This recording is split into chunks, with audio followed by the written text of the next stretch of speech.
चैतन्य स्वभावी भगवान आत्मा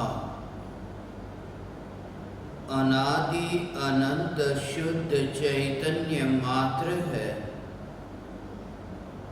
ज्ञान मात्र है। मैं शुद्ध चैतन्य मात्र, ज्ञान मात्र भगवान आत्मा हूँ। प्रति समय यह जागृति बनी रहे, इस जागृति का नाम धर्म है। देह की प्रत्येक क्रिया के काल में और विकल्पों के बहते प्रवाह के काल में ज्ञानी को प्रति समय यह जागृति रहती है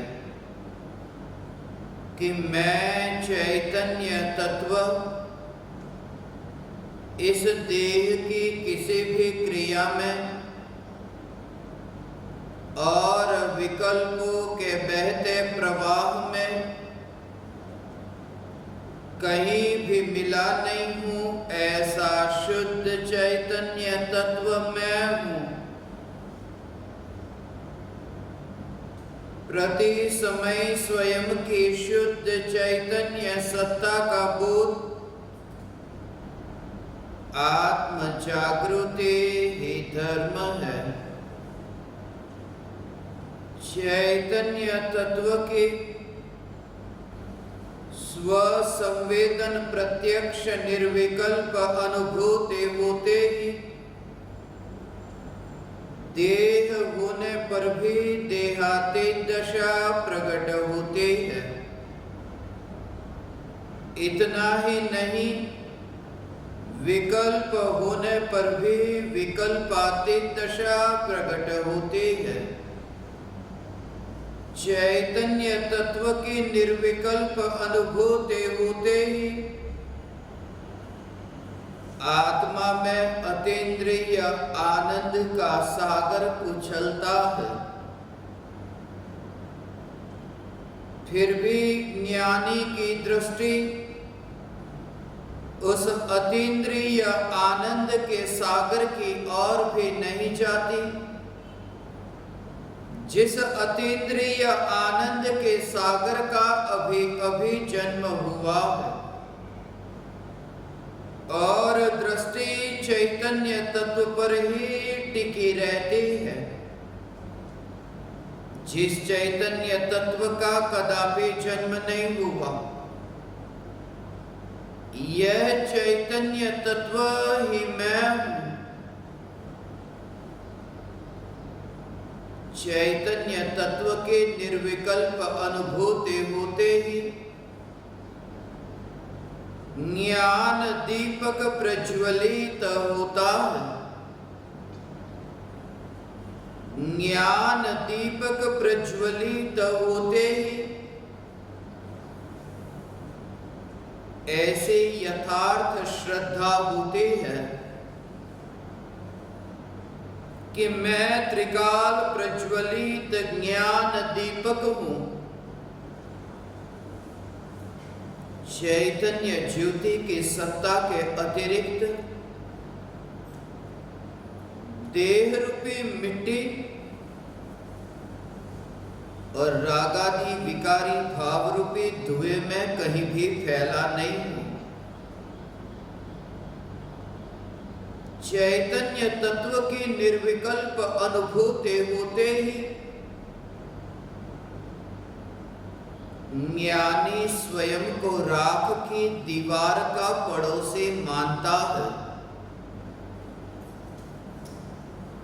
और मोक्ष मार्ग का मुसाफिर जानता है।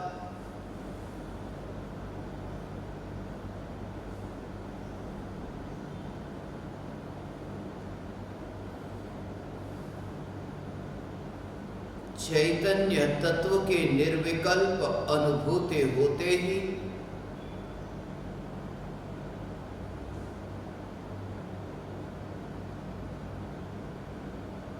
ज्ञानी राखी के बंधन से मुक्त होता है।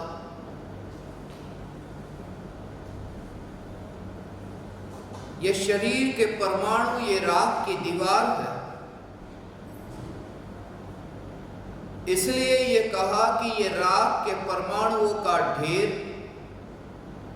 सुमेरु पर्वत भले ही मिट्टी के परमाणुओं का ढेर दिखे, मगर ये देह के परमाणु राख के परमाणुओं का ही ढेर दिखे। इसलिए देह को ही राख कहा। अंतर सिर्फ इतना है कि अज्ञानी इस मुर्दे के जलने के बाद राख कहता है, और ज्ञानी मुर्दे के जलने से पहले राख के रूप में देखते हैं। ये शरीर के परमाणु, ये राख है, और राख में एकत्व करने वाली, राख में राग द्वेष करने वाली, ऐसी जो मोह राग द्वेष की पर्याय है, ये पर्याय, ये स्वयं राखी है। राख में तन्मयी होने वाली जो पर्याय, वे पर्याय राखी है। और जब चैतन्य तत्व की अनुभूति होती है, तब राखी से मुक्त नहीं हुआ। राख भी है और राखी भी है, देह भी है और देह के प्रति राग भी है। देह राख है और देह के प्रति जो राग है वह राखी है। जो राग की पर्याय, जो राग की अवस्था, जो राख के प्रति ये जो विकल्प उठते हैं, ज्ञानी को भी राखी होती है। बोलने का विकल्प, चलने का विकल्प, देह की जो क्रिया, ये क्रिया करने का विकल्प, ये राखी का विकल्प, ये ज्ञानियों को भी होता है। फिर भी ज्ञानी को उन विकल्पों के साथ अब बंधन नहीं रहा। राखी होने पर भी राखी के साथ बंधन न रहा, राग के विकल्पों के साथ बंधन न रहा। इसलिए ज्ञानी राखी के बंधन से मुक्त हुआ। राग का भाव तो ज्ञानी को भी होता है, मगर ज्ञानी का एकत्व नहीं, ज्ञानी स्वयं की पहचान नहीं मानते कि राग का विकल्प मेरी पहचान है। आज का यह रक्षाबंधन का दिन, सावन महीने की ये पूर्णिमा का दिन, फिर एक बार और ये पूर्णिमा का चांद निकला है। चैतन्य तत्व की परिपूर्णता की जागृति, चैतन्य तत्व की परिपूर्णता का एहसास कराने के लिए ये पूर्णिमा का चांद, पूरे देश में आज रक्षाबंधन का त्योहार मनाया जाता है। ज्ञानी भी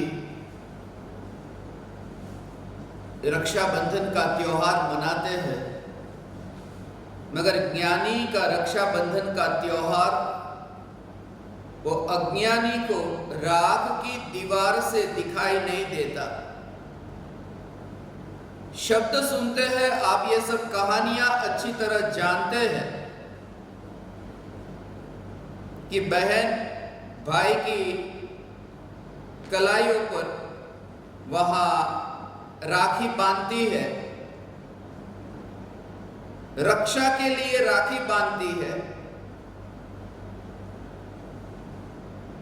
हम खुशी खुशी ये त्योहार मनाते हैं, आनंदित होते हैं ये रक्षाबंधन के त्योहार से।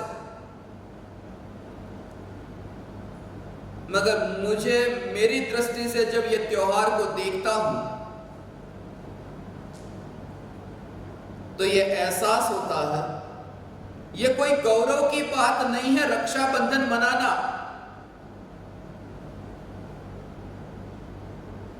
रक्षाबंधन, ये रक्षा कब करनी पड़ती है? जब कोई खतरा होता है तब रक्षा की जरूरत पड़ती है। यह खतरा ही क्यों होता है कि जिससे रक्षा की जरूरत पड़ती है, वो खतरा मिट जाए तो रक्षा का विकल्प ही मिट जाए। जब स्वरूप की अनुभूति होती है तब वो खतरा ही नहीं रहता। त्रिकाल सुरक्षित चैतन्य तत्व, रक्षा का भाव, ये शब्द को सुनकर के तुम्हें ऐसा नहीं लगता कि लोक में मारने के भाव को बंधन कहा है? ये रक्षाबंधन का त्योहार, ये शब्द ही ये बताता है कि रक्षा करने का भाव बंधन का कारण है, ऐसा नहीं। रक्षा करने का भाव स्वयं बंधन स्वरूप है। गुड़ से मिठास मिलती है वो बाद की बात है। पहले तो यह स्वरूप समझना कि गुड़ मिठास स्वरूप है। वस्तु के स्वरूप को वस्तु के स्वरूप की दृष्टि से देखना, राग के विकल्प को, रक्षा के विकल्प को, यह बंधन की दृष्टि से देखना कि यह स्वयं बंधन स्वरूप है। रक्षा का विकल्प बंधन स्वरूप है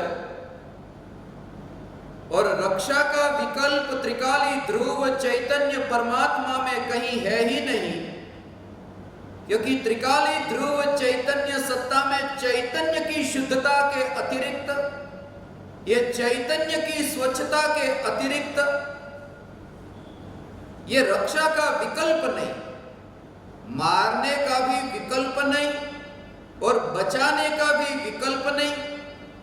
जहां रक्षा का विकल्प ही नहीं है, जो विकल्प स्वयं बंधन स्वरूप है, ऐसा रक्षा का विकल्प, ऐसा बंधन स्वरूप विकल्प जिस चैतन्य परमात्मा तत्व में है ही नहीं, ऐसे चैतन्य परमात्मा की अनुभूति हुई कि रक्षा बंधन से छुटकारा हो गया। एक तो यह दृष्टि है कि रक्षा बंधन से छुटकारा हो गया, अर्थात विकल्पों से छुटकारा हो गया, और एक दृष्टि यह है कि जब चैतन्य तत्व की अनुभूति होती है तब वास्तव में रक्षा बंधन बनाई, क्योंकि जो त्रिकाल सुरक्षित, जो स्वयं ही रक्षा स्वरूप है, सेल्फ प्रोटेक्टेड, जो स्वयं ही रक्षा स्वरूप है, जिसे किसी और की रक्षा की जरूरत ही नहीं, ऐसा चैतन्य परमात्मा जो स्वयं रक्षा स्वरूप है, इस चैतन्य परमात्मा में ऐसा जो पर्याय, जो श्रद्धा गुण की पर्याय, जो पर पदार्थ में एकत्व करती थी, वो एकत्व करने का नाम क्या है कि ये मैं हूं, ये मेरे है, ये एकत्व, वो उसे कहते हैं वो नाता जोड़ना। पर पदार्थों से जो नाता जोड़ती थी, वो जोड़ने का नाम वो बंधन। पर पदार्थों से जो बंधती थी, वो नाता जोड़ती थी, ये जो श्रद्धा की पर्याय, इस श्रद्धा की पर्याय ने त्रिकाल रक्षा स्वरूप द्रव्य का ऐसा आश्रय लिया और अभेद हुई कि रक्षा के साथ में अभेद होने वाली, रक्षा स्वरूप चैतन्य के साथ में बंधने वाली जो पर्याय, वो निर्विकल्प अनुभूति की पर्याय, जिस पर्याय का प्रकट होना हुआ उस समय रक्षा के साथ बंधन हुआ, वो अभेद निर्विकल्प हुआ, वो रक्षा बंधन बनाई। ज्ञानी ने पहली बार रक्षा बंधन बनाई, वो उस समय रक्षा बंधन बनाई। रक्षा बंधन जब मनाते हैं तब भाई को बहन का विकल्प नहीं, बहन को भाई का विकल्प नहीं, ये तो दूर की बात, मगर बहन को वो बहन के शरीर का विकल्प नहीं। रक्षाबंधन जब मनाई जाती है, वो तो सब भूतकाल में जो तुमने जो रक्षाबंधन मनाई, वो रक्षाबंधन है, वो सब सुनी सुनाई है इस भव की रक्षाबंधन। ये जो रक्षाबंधन का त्योहार है, जो पल भर में पलट जाए, वो रक्षाबंधन कैसी? तुम दुनिया में ऐसे संबंध नहीं देखते हो जो बहन आज भाई के प्रति इतना प्रेम रखती है, और कभी बहन को ही भाई के साथ ऐसा रिश्ता बिगड़ जाए कि चेहरा भी देखना नहीं चाहती।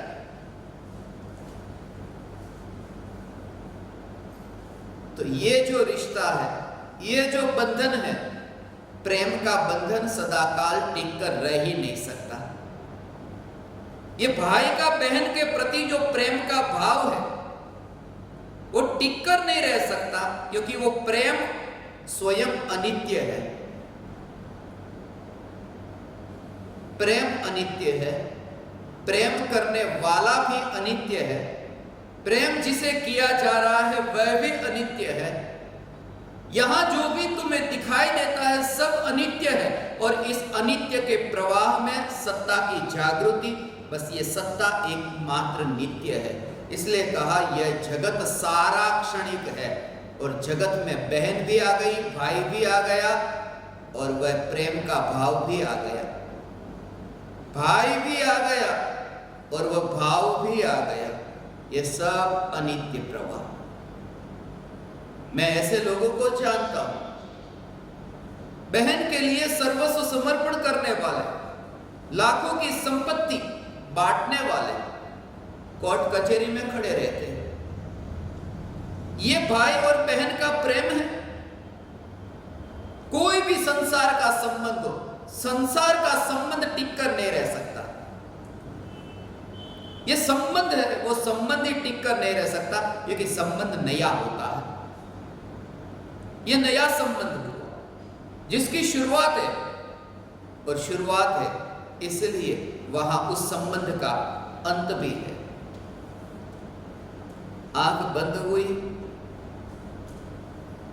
कोई बहन नहीं, कोई भाई नहीं, इसलिए आज के इस दिन तुम मनाना रक्षाबंधन। भीतर में, अंतर में जाकर रक्षाबंधन मनाना। जब पर्याय द्रव्य की ओर ढले तुम रक्षाबंधन मनाना। ज्यादातर लोग आज के दिन के लिए ये कहानी बहुत अच्छी तरह जानते होंगे। ज्यादा मैं उस कहानी के बारे में नहीं कहूंगा कि आज जो आप जैन धर्म में भी देखते हो, रक्षाबंधन का जो त्योहार मनाया जाता है उसके पीछे कहानी है, और कहानियों में अलग अलग प्रकार के मत होते हैं, मान्यताएं होती हैं, और जैसे जैसे काल बीतता जाता है इतने ही भेद और भंग खड़े होते हैं। शास्त्रों में आप लोगों ने सुना होगा, पहले आज से करीब 1800 बरस पहले जब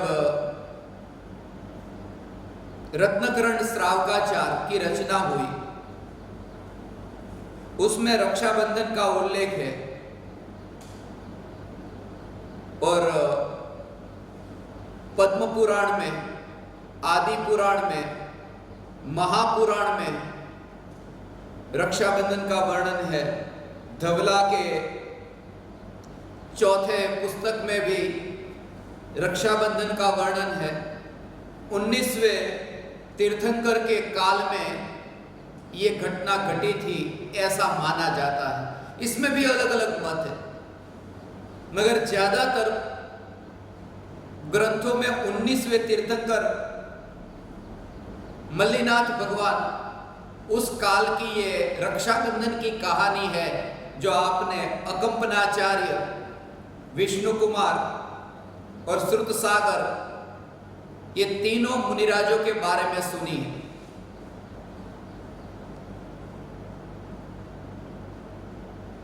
अकंपनाचार्य जो संघ के नायक थे, आचार्य थे, 700 मुनिराजों का संघ था और 700 मुनिराजों के संघ में वे विहार करते करते उज्जैन आए थे। जैसा कि आप जानते हैं, साधु एक जगह नहीं ठहरते, साधु विहार करते रहते हैं और सभी साधुओं का यह नियम है कि वे विहार करते रहे, एक जगह पर न रहे। जो विहार न करे वे साधु नहीं। इसका भी हमने इतना नीचा अर्थ ले लिया कि किसी और गांव में थे और उज्जैन के नगर में आ गए विहार करते करते। मैं उसे विहार नहीं कहता, मैं उसे साधु का विहार नहीं कहता। साधु का विहार कि जो एक जगह पर ठहर न जाए, अर्थात वर्तमान में जो पर्याय में शुद्धता है उस शुद्ध पर्याय में ही ठहर न जाए, अगले समय उनका विहार हो, पर्याय का विहार हो। पर्याय वो चैतन्य परमात्मा में विहार करते करते शुद्धता में वो जो वृद्धि होती है भीतर में, वो अंतर में विहार होता है, वो विहार होता है। इसलिए साधु का विहार वो कोई चातुर्मास नहीं, एक जगह पर ठहर गए ऐसा नहीं, वो प्रति समय साधु का विहार होता है भीतर में। अकंपनाचार्य आदि 700 मुनिराज उज्जैन नगरी में वहां पधारे थे और उज्जैन नगरी के जो राजा थे श्री वर्मा, उनके वहां राज्य में 4 मंत्री काम करते थे। बलि, नमुची, बृहस्पति, प्रहलाद, ये उनके नाम थे। जो श्री वर्मा थे वे तो धार्मिक थे, मुनिराजों में श्रद्धा रखते थे, मगर ये जो 4 मंत्री, उन्हें मुनिराज पर श्रद्धा नहीं थी। जब श्री वर्मा मुनिराजों के दर्शन करने के लिए गए तो ये 4 मंत्री भी साथ में थे। राजा ने तो विनयमान होकर प्रणाम किया, मस्तक झुकाया, भक्ति की, मगर अकंपनाचार्य आदि 700 मुनिराज आत्मा के ध्यान में लीन रहे, वे बोले ही नहीं। और तुम्हें बहुत बार ऐसा एहसास होगा जब तुम किसी के सामने इतने पूरी तरह से भाव से भर करके उनके सामने झुकते हो और सामने वाला जो व्यक्ति वो तुम्हारी ओर देखे भी नहीं, तो अहंकार को झटका लगता है। क्योंकि हम कभी किसी को आदर देते हैं, उस आदर के पीछे भी हमारा यह प्रयोजन होता है कि सामने से अटेंशन मेरी ओर आए। यह अपेक्षा भाव के साथ में ही वो आदर दिया जाता है। इसलिए जब तुम किसी से कहते हो प्रणाम और सामने वाला यदि तुमसे कहे हाँ बोलो क्या बात है, तुम्हें झटका लगेगा। क्योंकि जब तुमने कहा प्रणाम तब तुम्हारे भीतर में यह भाव है कि सामने से भी कुछ कहा जाए, प्रणाम तो बोला जाए, मैंने प्रणाम बोला। जब तुम किसी से कहते हो जय जिनेंद्र, तब तुम्हारे भीतर यह भाव छुपा है कि सामने वाला भी मुझे जय जिनेंद्र बोले।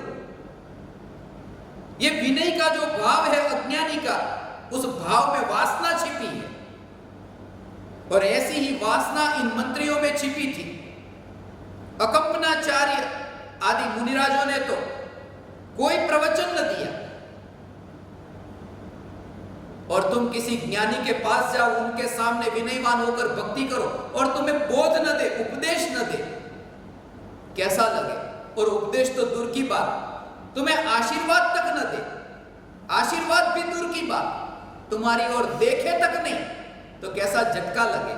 और इन मंत्रियों को लगा, क्योंकि अहंकार हमेशा झटका पहुंचाता है। मुनि ने नहीं झटका पहुंचाया, अहंकार ने झटका पहुंचाया। उस समय तो वे चारों मंत्री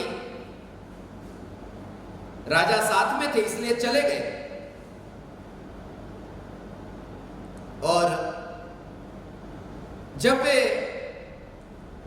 जा रहे थे, वहां पर रास्ते में एक घटना ऐसी घटी। श्रुतसागर नाम के मुनिराज थे, अकंपनाचार्य के संग में ही थे, आहार करके वापिस लौट रहे थे।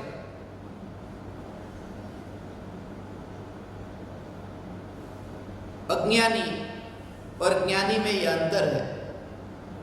जैसे ही श्रुतसागर को देखा कि वो घटना याद आ गई, अकंपनाचार्य जो मौन बैठे थे, इन्होंने ये माना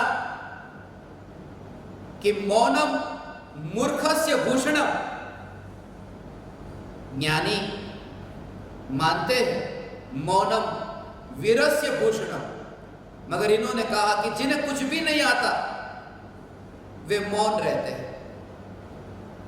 और जब श्रुतसागर आहार करके वापस लौट रहे थे, तब ये मंत्री, उन्होंने कहा देखो सामने से बैल आ रहा है, मूर्ख आ रहा है।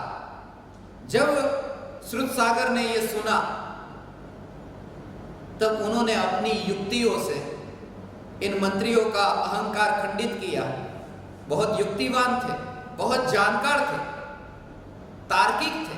उज्जैन नगरी की यह घटना है, श्रुतसागर थे, मगर श्रुतसागर में जब आचार्य ने उन्हें श्रुतसागर की पदवी दी होगी, तो क्यों दी होगी कि इतना ज्ञान होगा, इतनी समझ होगी, फिर भी समझदार भी कभी कभी गलतियां कर बैठते हैं। और उनसे यही भूल हो गई, अपराध हो गया कि रास्ते पर चलते हुए व्यक्ति से विवाद में पड़े। उस मंत्री ने तो इतना ही कहा था, मूर्ख है। और इन्हें यह सिद्ध करने की क्या जरूरत थी कि तुम कौन हो? विवाद में पड़े, उनके अहंकार को खंडित किया। वापिस आए, अकंपनाचार्य को यह पूरी घटना सुनाई। अकंपनाचार्य यह सुनकर के कि अब वे मंत्री यहां पर भी आ सकते हैं, प्रहार कर सकते हैं। कहानी ऐसी है कि अकंपनाचार्य ने श्रुतसागर को दूर भेज दिया। मंत्री श्रुतसागर के पास वहां आए। रात्रि में फिर वो लंबी लंबी कहानी है कि उन्होंने मुनि पर प्रहार करने के लिए तलवार निकाली। और राजा को जब पता चला कि मेरे मंत्री ने मुनिराज का अपमान किया है, उन्होंने चारों मंत्रियों को निकाल दिया। उज्जैन से निकल करके वे चले गए हस्तिनापुर, और हस्तिनापुर में राजा पद्म के वहां वे नौकरी करने लगे। मीठी मीठी बातें करके वहां पर उन्होंने अच्छा स्थान प्राप्त कर लिया। और जब ये संघ कंपनाचार्य का जब हस्तिनापुर पहुंचा, तब वहां के जो राजा श्री पद्म जो इन मंत्रियों से खुश हो चुके थे, तो उन्होंने जब पूछा था कि बोलो तुम्हारे लिए मैं क्या कर सकता हूं, तो मंत्रियों ने कहा अभी हमें कुछ भी नहीं चाहिए, कभी चाहिए तब हम मांग लेंगे। ऐसा होता है भूतकाल का, ये आप देखते हो कि कभी मौका आएगा तब मांग लेंगे। वो कई का भी तो ऐसा था, कभी मौका आएगा तो वरदान मांग लेंगे, वचन मांग लेंगे। तो ऐसा ही हुआ कि जब ये संघ वहां आया, तो ये मंत्रियों ने कहा कि 7 दिन के लिए हमें ये राज्य दे दो। और फिर जहां मुनि का संघ ठहरा था, वहां चारों ओर घास वगैरह उगा दिया। और उन्हें पता था कि मुनि है वो घास के ऊपर चलते नहीं है, और इसलिए उन्होंने चारों ओर घास ऐसी लगा दी, उगा दी। और फिर चारों ओर ऐसा धुआं किया, मुनिराज पर उपसर्ग किया।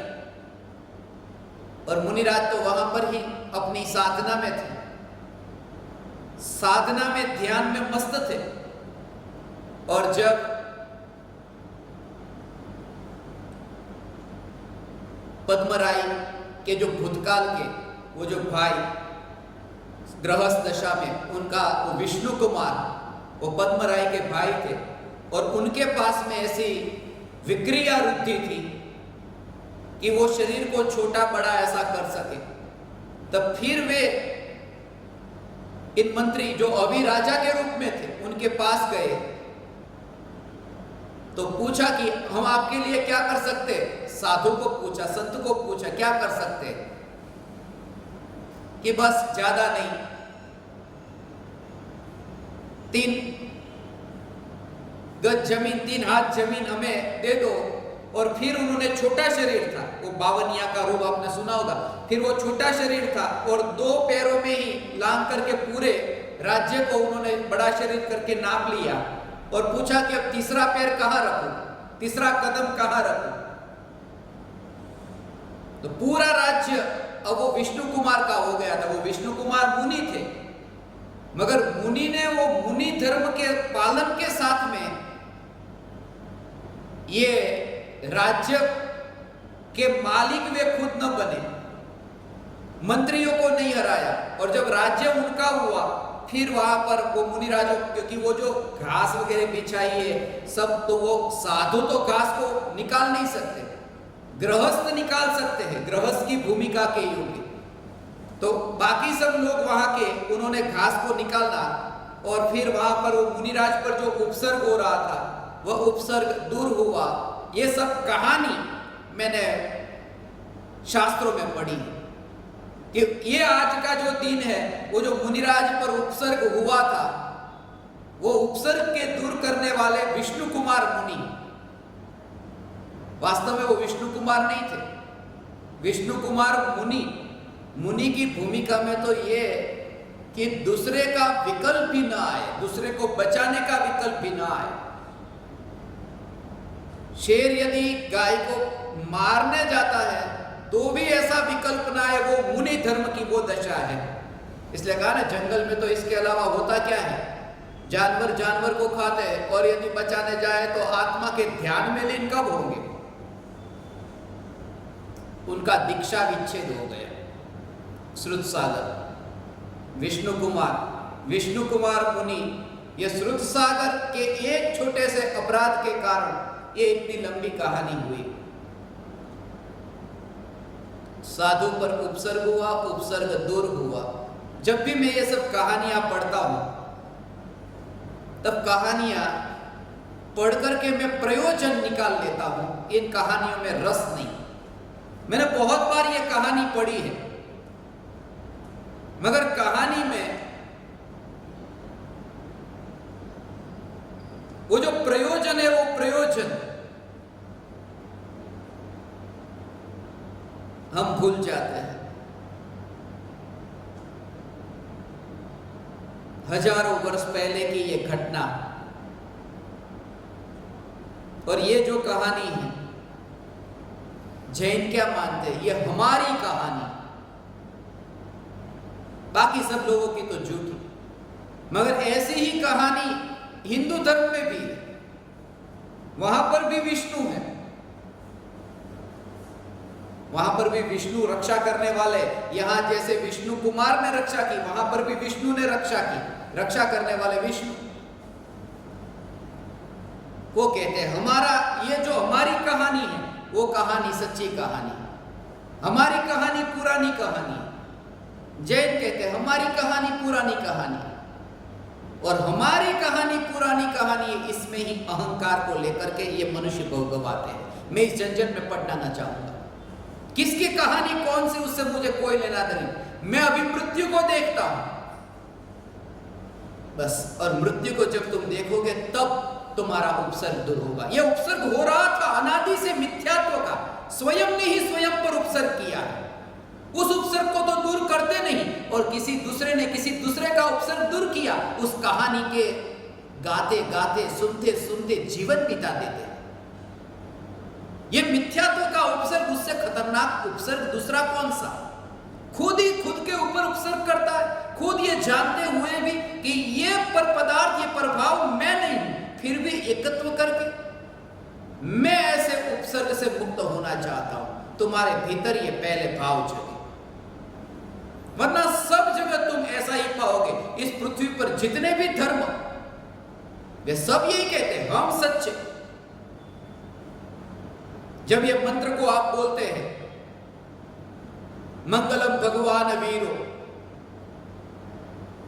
तो आप बोलते मंगलम भगवान वीरो, मंगलम गौतमो गणी, मंगलम कुंदकुंदाद्यो, जैन धर्मोस्तु मंगलम। अब ये बिल्कुल हमारा मंत्र, ये देखो हमारा श्लोक, यही सच्चा श्लोक है। मगर बचपन में जब मैं टीवी में सुनता था तो टीवी में भी सुनते और घर वालों से भी सुनते, तो घर वालों से ये सुनते मंगलम भगवान वीरो, मंगलम गौतमो गणी, मंगलम कुंदकुंदाद्यो, जैन धर्मोस्तु मंगलम। और वहां टीवी पर चलता मंगलम भगवान विष्णु, मंगलम गरुड़ध्वज, मंगलम पुंडरीकाक्ष, मंगलम तनोहरि। अब किसको मैं सच मानूं? वो कहता है हमारा पुराना है, ये कहता है हमारा पुराना है, दिगंबर कहते हैं हमारा पुराना है, श्वेतंबर ने ये कहा मंगलम भगवान वीरो, मंगलम गौतमो गणी, मंगलम स्थूली भद्राद्य, जैन धर्मोस्तु मंगलम। ये कुंदकुंदाचार्य कहते हैं, वो स्थूली भद्र कहते हैं, और ये कहते हैं हमारा पहले, वो कहते हैं हमारा पहले। और पहले पहले के चक्कर में ही बहुत पीछे चले जाते हैं।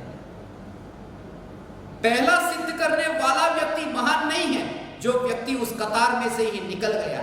मैं पहला इस कतार में से जो निकल गया वो धार्मिक है, और जो मृत्यु को देखता है वो इस झंझट में न पड़ेगा। इसलिए आज रक्षाबंधन का जो त्योहार है, मैं इस कहानी पर ज्यादा कुछ भी नहीं कहता। हिंदू भी कहते हैं हमारी कहानी, हम कहते हैं हमारी कहानी सच। जैन कहते हैं राम थे। अब राम दो दो तो नहीं है, राम तो एक थे, लक्ष्मण एक थे, सीता, राम सीता लक्ष्मण रावण।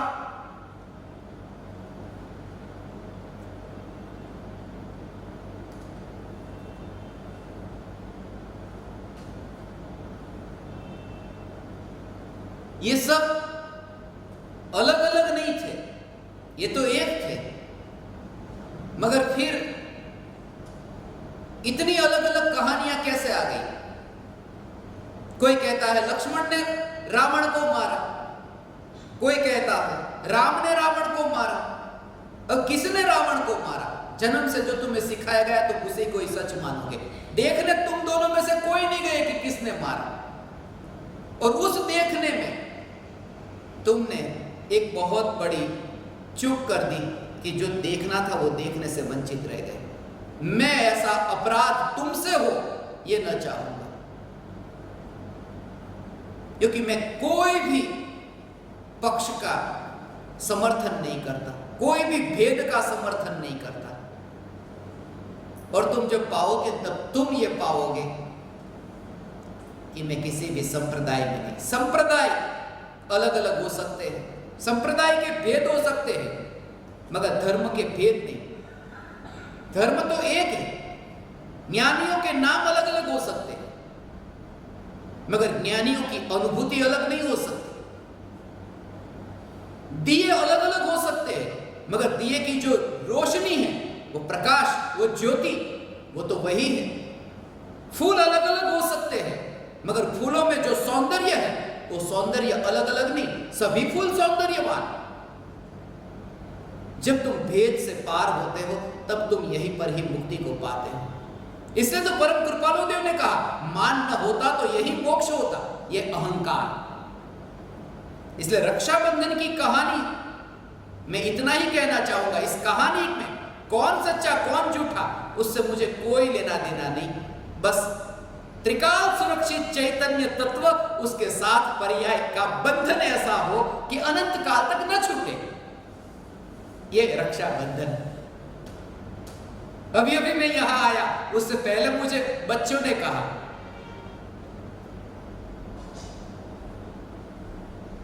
मैं भाई को राखी बांधूंगी, ये बच्ची ने कहा मैं भाई को राखी बांधूंगी, भाई ने कहा हाँ अभी मुझे बहन राखी बांधेगी। वो चर्चा चल रही थी, उसने ही कहा कि मेरी दादी है, वो दादी तो 1 साल तक राखी बांधी रहती है, उसके दादी ने राखी बांधी, और हर रक्षाबंधन को वो राखी बदलती है, हाथ में राखी बांधे, मगर साल भर उससे लंबी नहीं। मैं तो तुमसे ऐसी राखी बांधने को कहता हूं जो अनंत काल तक न छूटे, वो पर्याय द्रव्य में ऐसी अभेद हो जाए ऐसी अभेद हो जाए कि राख की दीवार भी न रहे और राखी भी न रहे, फिर भी वो रक्षाबंधन रहे, ऐसी रक्षाबंधन बनाएंगे। उसकी शुरुआत आज से होगी, उसकी शुरुआत आज से होने वाली है भगवान। ऐसा मगर ये तब होगी जब पक्षपात को तुम छोड़ोगे। मेरे राम सच्चे, उसके राम अलग। महावीर भगवान दो थे, एक दिगंबर एक श्वेतंबर। जिन्होंने कपड़ा नहीं पहना, जिन्होंने कपड़ा पहना, महावीर भगवान दो थोड़ी थे।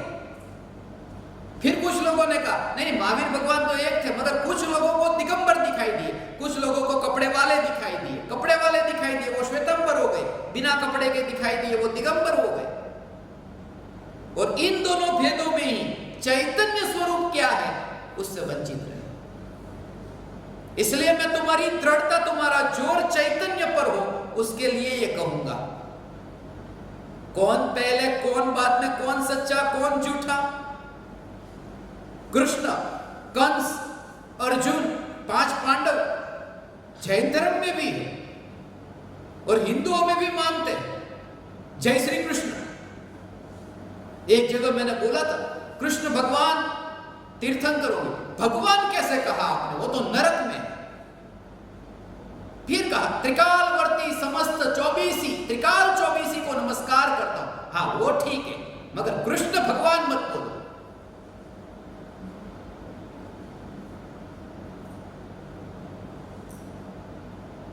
हम सच्चे। कोई कहता है नमः शिवाय, कोई कहता है ओम नमः शिवाय। ओम नमः शिवाय ये हमारा पहले था। ओम नमः शिवाय ये मंत्र सबसे पुराना था। दूसरा कहता है नहीं, ओम नमः शिवाय वाला पुराना नहीं था, ओम नमः सिद्धेभ्य वो पुराना था। और दोनों झंझट में पड़े, उसमें चैतन्य को भूल गए इस विवाद में। और अर्थ में अंतर नहीं है, अर्थ दोनों का एक ही है। ओम नमः शिवाय, ओम नमः सिद्धेभ्य। और मैं तो तुमसे ये कहता हूं ओम नमः सिद्धेभ्य से ज्यादा बलवान यदि कोई है ओम नमः शिवाय।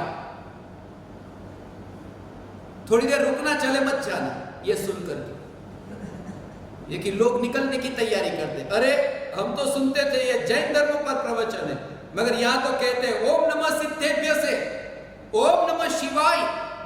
ये महान, क्योंकि ओम नमः सिद्धेभ्य, सिद्धेभ्य कहते ही अनंत सिद्ध आते हैं, वो सिद्धेभ्य बहुवचन है, और नमः शिवाय वो एक वचन है। अनंत सिद्धों से ये एक चैतन्य परमात्मा महान है, इसलिए ओम नमः शिवाय महान है। अनंत सिद्ध परमात्मा, ये व्यक्ति की बात हुई, एक एक एक एक एक एक, और उनका स्वरूप तो मोक्ष स्वरूप है, इसलिए ओम नमः शिवाय मोक्ष स्वरूप को नमस्कार हो। उस स्वरूप की महिमा है। भेद से पार होकर, अहंकार को छोड़कर आज के त्योहार को मनाएंगे। रक्षाबंधन का त्योहार आज तक हमने बस धागे से रक्षाबंधन मनाई है। सच है, धागे के बिना रक्षाबंधन मनाई नहीं जा सकती। सबसे पहले रिक्वायरमेंट है रक्षाबंधन के लिए, धागा पहली रिक्वायरमेंट है। धागा माने वो डोरी, क्योंकि ज्ञान की जो डोरी है वो ज्ञान का जो ऐसा अखंड धागा जो कटने वाला नहीं, ऐसा ज्ञान का अखंड धागा जिस धागे के बिना वो पर्याय रक्षा स्वरूप द्रव्य के साथ में बंध ही नहीं सकती। इसलिए ज्ञान का धागा ये, इसलिए पहले जो थी वो पहले असल में रक्षाबंधन जो मनाते थे ना, वो बहन भाई को वो धागा बांधती थी। आजकल वो राखी बांधती तो राखी भी बदल गई, वो धागे से नहीं, अभी तो चांदी की, मैंने सुना चांदी की वो राखी आने लगी, सोने की भी राखी आने लगी। पहले राखी धागे की थी, और भाई का बहन के प्रति जो प्रेम अमूल्य था, और आजकल राखी आ गई चांदी और सोने की, और प्रेम हो गया 2 कौड़ी का। इसलिए मैं धागा उसे महत्व दूंगा, चांदी सोने को नहीं, धागा। और राग का धागा है, उसका ठिकाना नहीं, वो टूट जाएगा, वो कच्चा है। इसलिए तुमने सुना ना, कच्चे धागे, और फिर बोलते प्यार के सच्चे। वो कच्चे तो सच्चे कैसे होते? सच्चे तो वे जो कच्चे नहीं, जो पके हैं, और पका हुआ वह जो टूटता नहीं, वह है ज्ञान का अखंड धागा। वो प्रत्येक समय की पर्याय में जो ज्ञान की अखंडितता है, वह ज्ञान का धागा है। उस धागे की पहचान होती है ऐसे।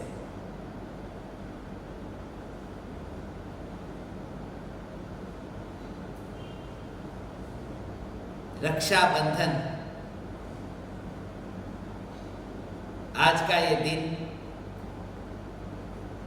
भाई और बहन का ये त्योहार है। एक ही मां में से पैदा होने वाले ये दोनों,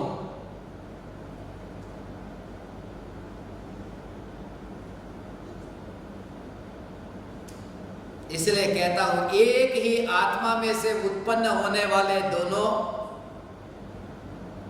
ज्ञान और राग, ये दोनों भाई बहन जो आत्मा में से ही पैदा होने वाले, ज्ञान भी आत्मा में से हुआ, राग भी आत्मा में से पैदा हुआ।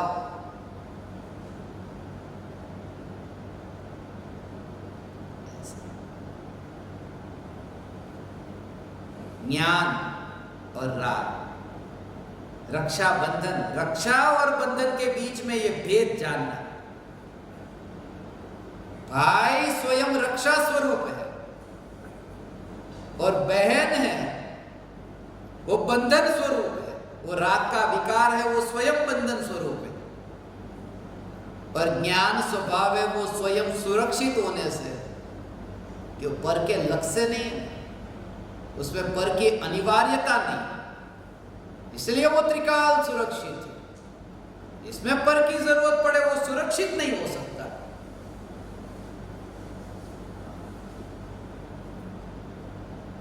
शरीर की रक्षा के लिए ये रक्षाबंधन मनाई जाती है। राग की दीवार का पड़ोसी, उसमें ये खास ये लिखा है, आप पढ़ते होंगे, नजरों से बचने के काजे, निपु मीरज लगे दरवाजे, राख दीवार राखी बंधन, संतानों की रक्षा बंधन। दोनों में एक प्रकार का मिथ्यात्व कुछ तो होता है। रास्ते पर तुम देखो किसी ने दुकान पर नींबू मिर्ची बांध करके रखा है कि किसी की नजर न लग जाए। ऐसे ही वो दीवार पर जैसे नींबू मिर्च बांधते हैं, ऐसे ही राख की दीवार पर राखी बांधते हैं रक्षा के लिए। और दोनों में ज्ञानी को जागृति है कि शरीर की कितनी भी रक्षा करो, वो नियम से नष्ट होने वाला है। और चैतन्य की रक्षा नहीं भी करो तो वो नियम से टिक कर रहने वाला है। ये दोनों के बीच में निरंतर भेद ज्ञान। जो स्वयं ही मरण धर्म है, उसकी रक्षा तुम कैसे कर सकते हो?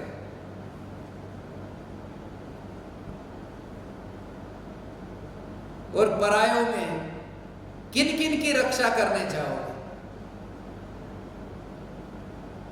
बोलना बहुत आसान है, ये सब झूठा है। रक्षाबंधन ये दुनिया में मनाई जाती है, वो बिल्कुल झूठी। वो ऐसी है, ये मेरा भाई है, ये मेरी बहन है। ज्ञानी को मानना ऐसी श्रद्धा में, मान्यता में ऐसा होता है। जब तुम शादी करने गए थे, तुम्हें कभी ऐसा विचार आया जिस लड़की से मैं शादी करने जा रहा हूं वो मेरी बहन है, शादी करने जा रहा हूं वो मेरी बहन, ऐसा विचार कभी आया? चलो उस समय नहीं, शादी के बाद किसी को आए तो कैसा लगे, ये मेरी बहन है। कभी बोला है तुमने अपनी पत्नी को बहन? बोला है, बहुत बार बोलते हो। भारत मारो देश छे, બધા ભારતીયો મારા ભાઈ બહેન છે, તો तुम्हारी पत्नी भारतीय नहीं अमेरिकन है? तो ये बोला था वो क्या हो गया? भारत मेरा देश है, सभी भारतीय मेरे भाई बहन है। बीबी को कहा परदेश में छोड़ के आए क्या? वो भारतीय नहीं।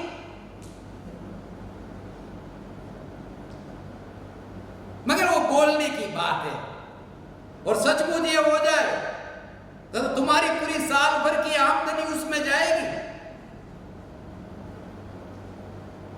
बहनों को 135 करोड़ भारतीयों में ढूंढना पड़ेगा किन किन को राखी भेजूं।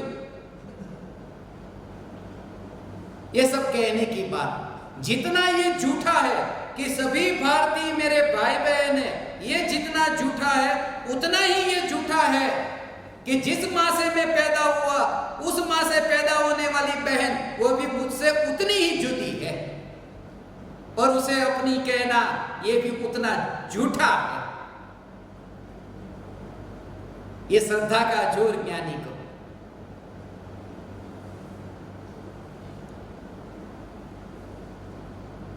आज का ये दिन रक्षाबंधन का दिन है। ज्ञानी को भी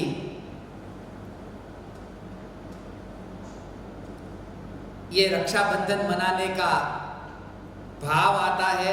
ज्ञानी भी रक्षाबंधन मनाते हैं, मगर ज्ञानी की जो रक्षाबंधन है वो परतंत्र नहीं है, पराधीन नहीं है।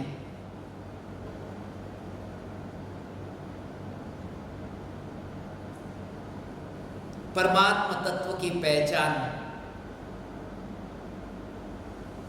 अज्ञानी को यह पहचान नहीं। कोई किसी की रक्षा कर सकता है, ये जो भाव है ना, रक्षा कर सकता है।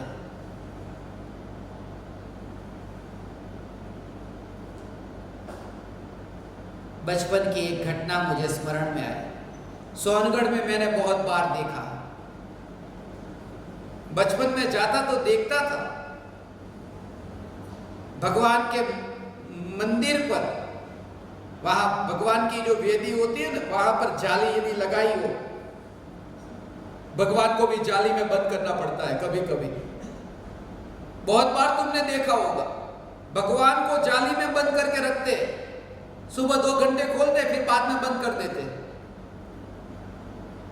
और वो जालियों पर मैंने इतनी राखियों को देखा था कि लोग भगवान को राखी बांधने जाते। माने इससे आप समझ सकते हैं कि हम अपनी वृत्तियों को ही सब जगह निकालते हैं। यहां से काम न चला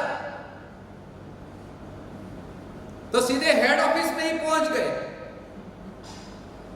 एक एक के पास में एक भाई को, दूसरे भाई को, तीसरे भाई को राखी बांध करके कहना मेरी रक्षा कर, मेरी रक्षा कर। इससे अच्छा उनसे ही कह देते जो सबकी रक्षा करता है।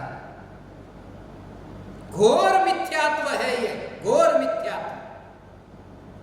वो तो कहने के लिए, करने के लिए करते।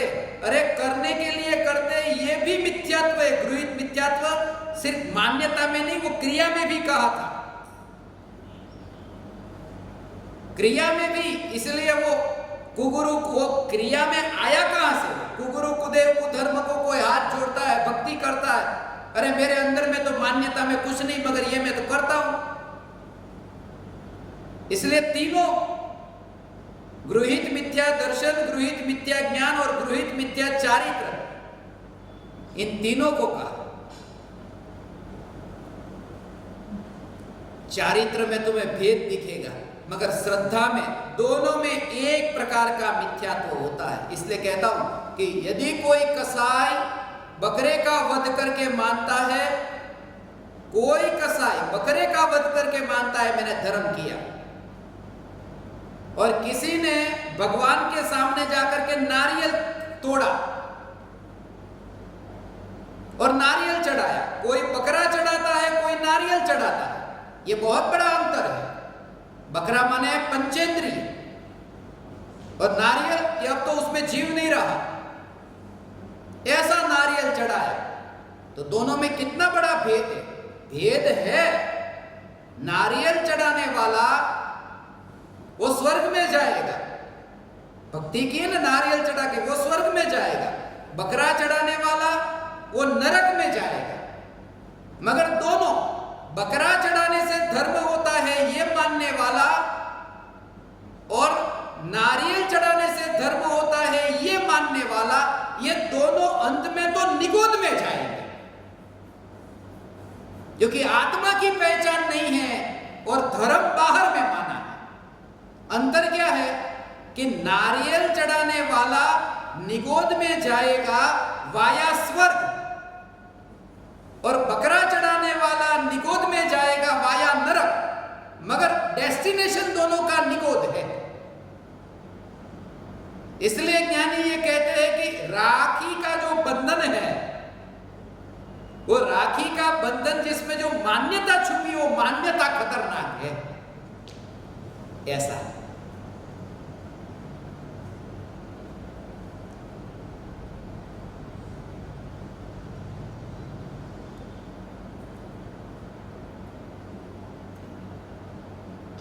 जो स्वयं ही स्वयं की रक्षा नहीं कर सकते, वो दूसरों की रक्षा करने कैसे जाएंगे। उपसर्ग होता है मुनिराजों का, मुनिराज पर ऐसे उपसर्ग होता है तो भी मुनिराज अपने में लीन रहते हैं। उन मुनिराजों से हम प्रार्थना करते हैं कि आप हमारे लिए कुछ करो। ऐसी भीख तुम मत मांगना। रक्षाबंधन आज यदि तुम्हें मनाना है, पूरे दिन भर आज तुम्हारा ये विचार चले, ऐसा ये तत्व विचार ऐसा चले। तुमने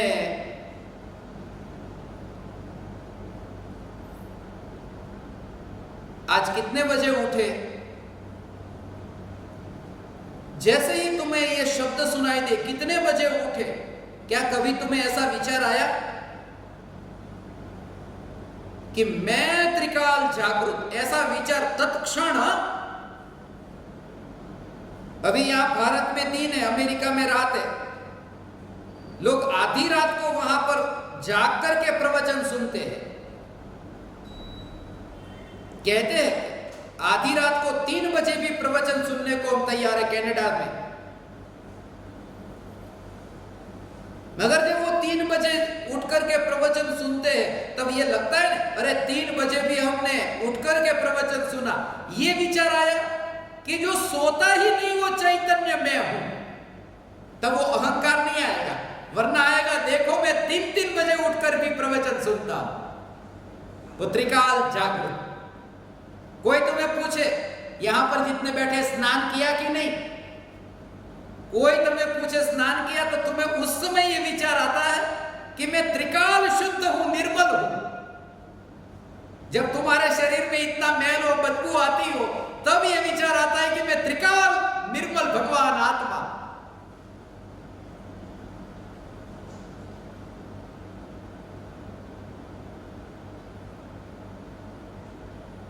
एक व्यक्ति को मैंने कहा था ये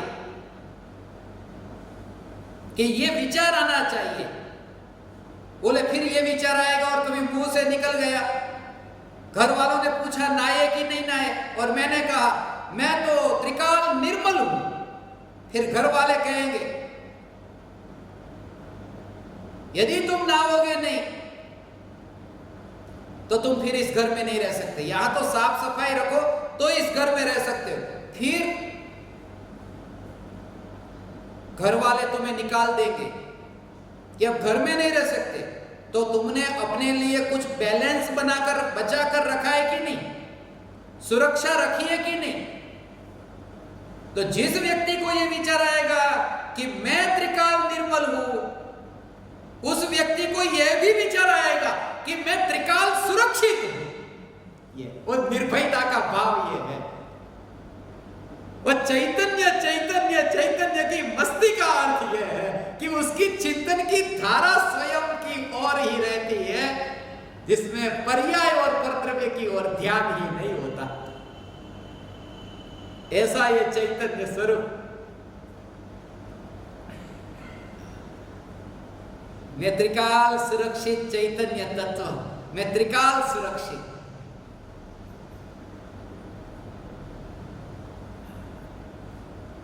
तो आज का ये जो त्योहार, रक्षाबंधन का त्योहार, अकंपनाचार्य आदि 700 मुनिराज,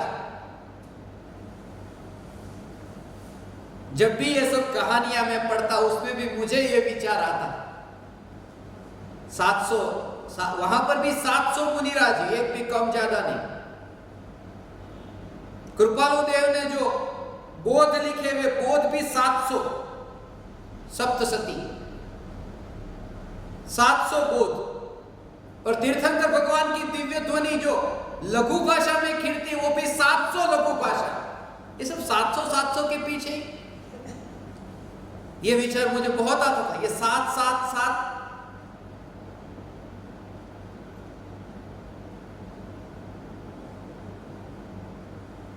जब मैं कहता था जैसे तो वो पति पत्नी शादी होती है तब 7 फेरे फेरते हैं, ऐसे 7 फेरे 7 होते हैं कि कितने, 7 4 मुझे वो पता नहीं, 4 तो 3 और फेर लेना बाद में। मगर 7 फेरे जो होते हैं, आज वैसे भी 3 तारीख है, 4 करे हो तो 3 और फेर देना, 7 हो जाएंगे।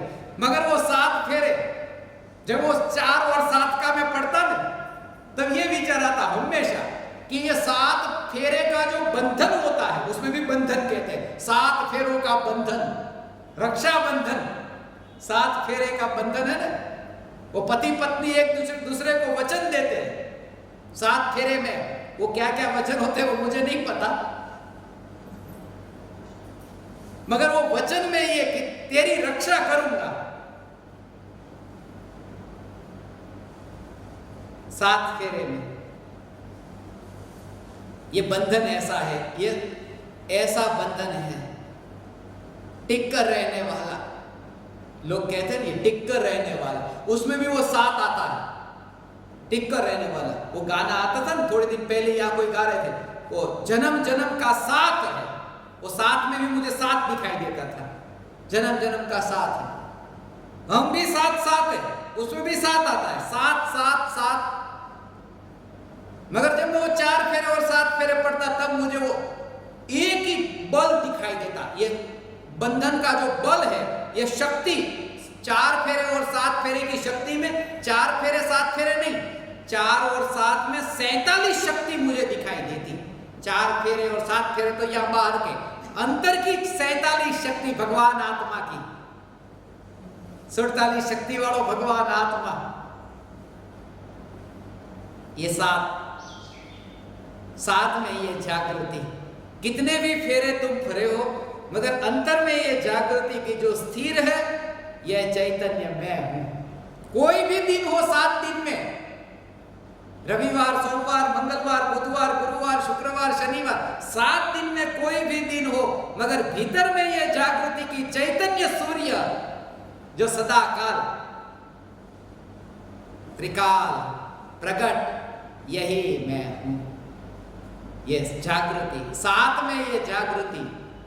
थोड़े दिन पहले एक बच्चे दिखा रहे थे ना आकाश में, वो मेघ धनुष, उसमें भी 7 ही रंग होते हैं। जानी वाली पीनारा पढ़ते थे ना बचपन में, वो 7 रंग। मगर मैं जब मेघ धनुष को देखता हूं कि 7 रंग, कितना सौंदर्य देखो। सोलोमन हमको कहते कि सोलोमन की संपत्ति जितनी है, सोलोमन सम्राट हुआ है, सोलोमन की संपत्ति, उसका जो वैभव है, उसके पास में वहां पर लिली के फूल होते हैं कि लिली का फूल का सौंदर्य देखो। सोलोमन का साम्राज्य तो कुछ भी नहीं,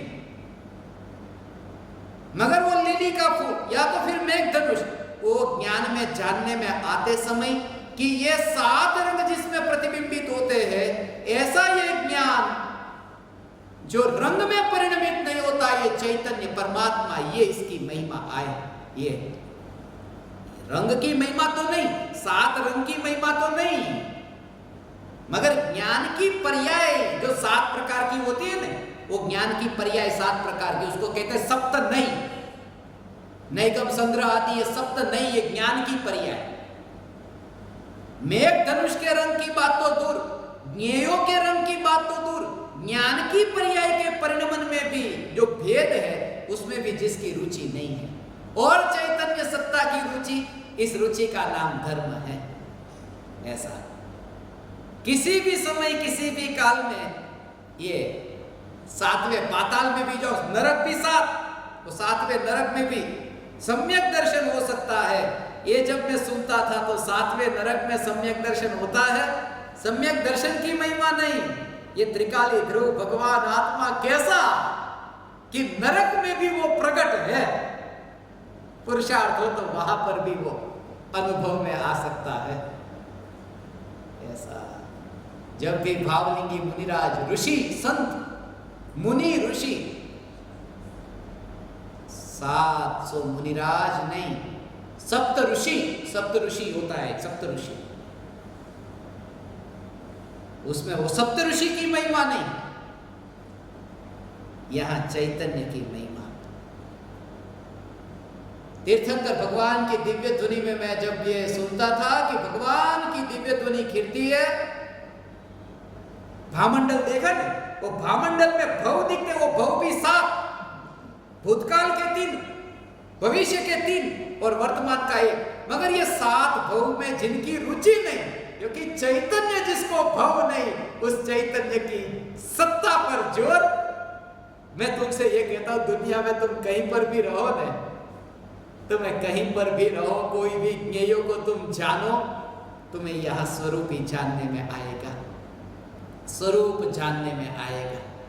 7 व्यसन का सेवन कोई करे तो भी वो 7 व्यसन का सेवन करने वाला, वो 7 व्यसनी नहीं, वो परमात्मा तुम्हें दिखेगा। ऐसा संगीत सुनते हो ना, संगीत के 7 स्वर होते हैं, मगर 7 स्वर में तुम्हें भीतर का चैतन्य का स्वर ही सुनाई देगा। ऐसी तुम्हारी दृष्टि प्रकट होगी। कितने भी भेदों में तुम जाओ, सप्तभंगी में तुम जाओ, तो भी जो अभंग है, ऐसा चैतन्य परमात्मा, ये चैतन्य परमात्मा यही मैं हूं। कितना भी तुम देह में रहो, देह में रह करके देह में से बाहर भी निकल गए, मगर तुम देह से बाहर ही हो, तुम्हें अनुभव होगा। ये जो तुमने सुना ना कि कभी कभी ऐसा होता है, देह में रह करके देह से बाहर निकल जाता है, आत्मा ऐसा होता है, मगर मैं तो सदा काल देह में हूं ही नहीं, ऐसी श्रद्धा। देह में रहकर देह से बाहर निकल जाता है, मगर ज्ञानी सदा काल बाहर रहता है। वो तो थोड़ा बाहर निकलता है, थोड़ा देह में रहता है, उसे समुद्घात कहते हैं। वो समुद्घात भी 7 होते हैं, वो 7 समुद्घात होते हैं, मगर वो ज्ञानी ऐसा समुद्घात ज्ञानी को हो गया कि देह में ही नहीं रहा, देह में रह करके पूरे देह में नहीं, वो ज्ञानी की दशा है। पर्याय का द्रव्य के साथ में बंधन हुआ, अपनी पर्याय अपने में ढली, अपनी पर्याय का अपने से मिलन हुआ, अपना वैभव अपने को दिया। ये तो याद ही नहीं आता। दान के 7 क्षेत्र शास्त्र में लिखे, मगर चैतन्य नहीं लिखा कि अपना वैभव अपने को दे दो, वो है चैतन्य। ऐसे हो, ऐसा है भगवान आत्मा। प्रति समय 7 कर्म बनते हैं आयुष्य को छोड़कर, मगर ज्ञानी को जोड़ के मुझे कोई कर्म ही नहीं बनते। 7 7 7 ये बंधन, ये 7 का बंधन, मुझे बंधन नहीं, मैं बंधन से न्यारा परमात्मा हूं।